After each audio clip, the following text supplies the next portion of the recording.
You ask Tiger to calculate. This deals with finding the midpoint between 2 points. The midpoint between the 2 points is -48, -54. Let's solve it step by step.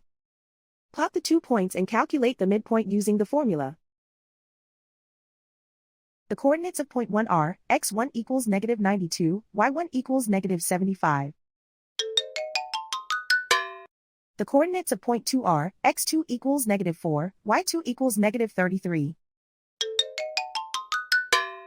PM represents the midpoint of the 2 points.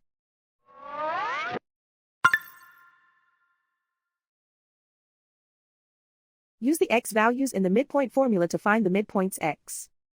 x1 equals -92. x2 equals -4. Simplify the arithmetic.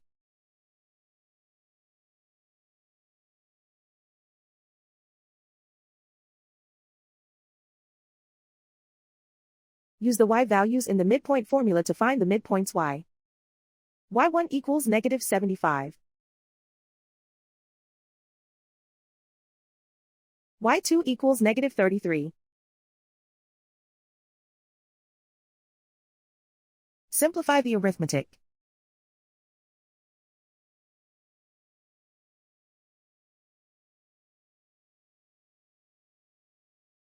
And so, the midpoint is -48, -54.